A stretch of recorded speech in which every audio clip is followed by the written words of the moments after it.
Buenas noches a todos mis hermanos. Gracias, Carmencita. Bueno, reconciliarse con los adversarios. Acá hay varios conceptos en estos dos ítems que hemos repasado el día de hoy que nos pueden ayudar a entender la magnitud del mensaje, ¿no?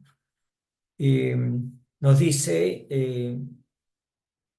reconcíliate con tu adversario mientras estés en el camino con él. ¿Qué significa eso? Significa que debemos entender que somos seres espirituales, ¿no? Que estamos actualmente encarnados, eh, viviendo una existencia terrena, temporal, pero que somos espíritus inmortales, ¿no?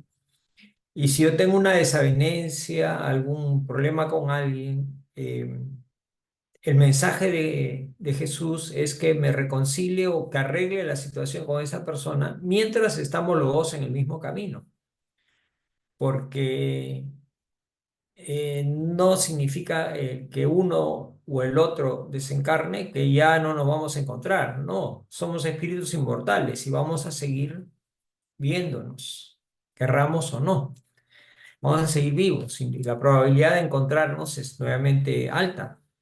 Esa es una. La otra es entender que ninguno de los que estamos acá, más aún, ninguno de los que habitamos la tierra, somos perfectos. Por lo tanto, hemos cometido errores. Por lo tanto, muy posiblemente hemos ofendido o hemos sido ofendidos por alguien en el pasado, ya sea en esta existencia o en una existencia anterior. Entonces, seamos conscientes de ello, ¿no? Que somos candidatos o sujetos de perturbaciones, de venganzas, eh, los llamados procesos obsesivos, ¿no? Y la mayoría de personas, cuando siente alguna agresión o algún daño hacia su persona o hacia alguien de su familia, lo vemos a diario en las noticias, ¿no? ¿Qué es lo que clama?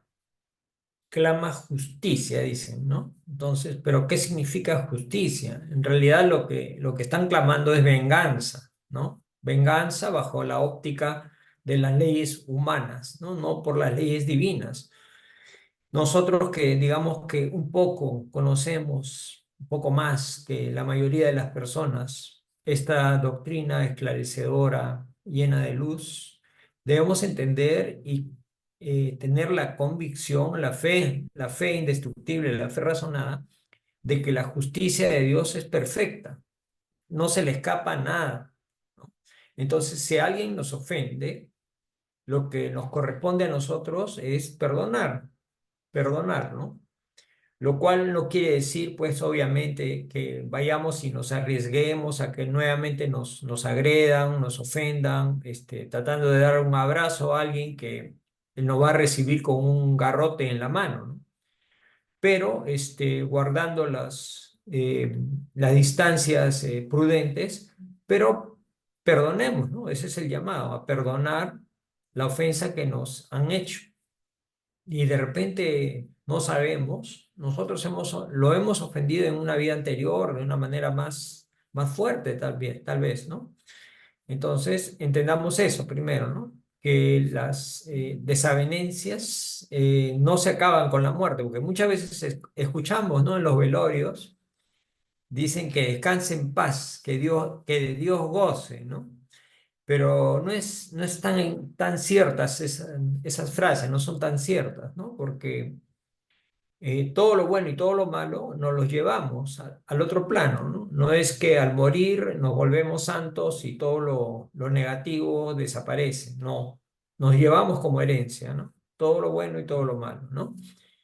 Entonces, entendamos eso, que si no solucionamos ese tema, esa desavenencia, hay dos situaciones, ¿no? O que nos hayan ofendido o que nosotros hayamos ofendido.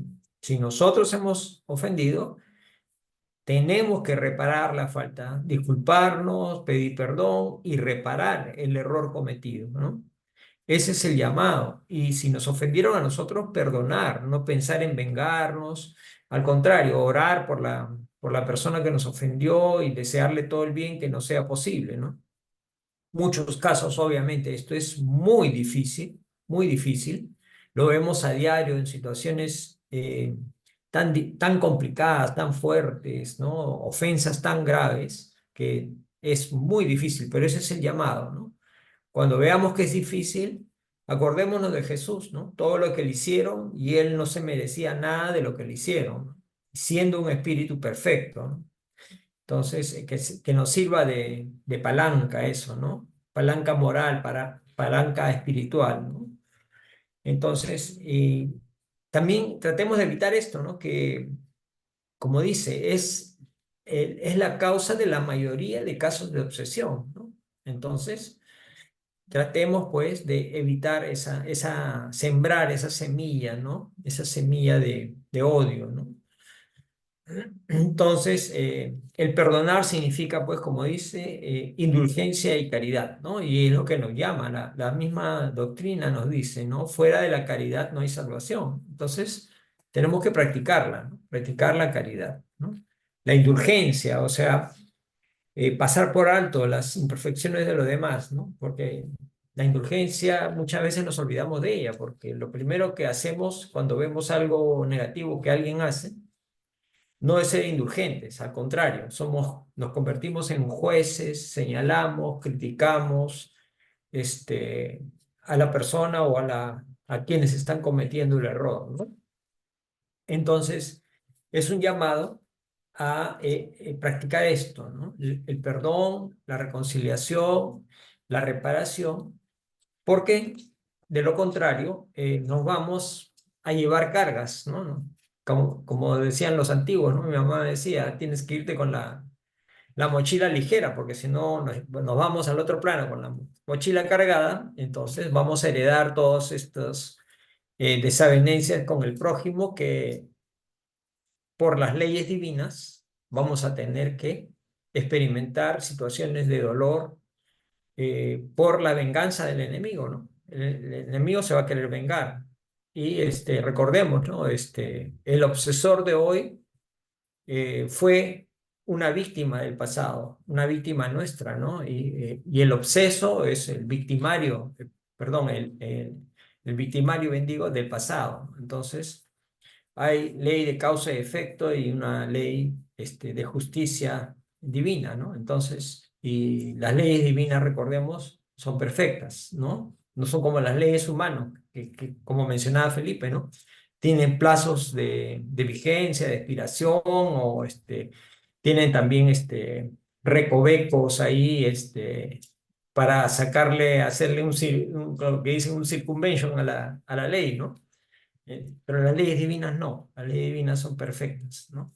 Entonces, creo que ese es el llamado entre otras cosas, de estos dos interesantísimos párrafos que nos llevan a reflexión para tener una vida más tranquila en el futuro, ¿no?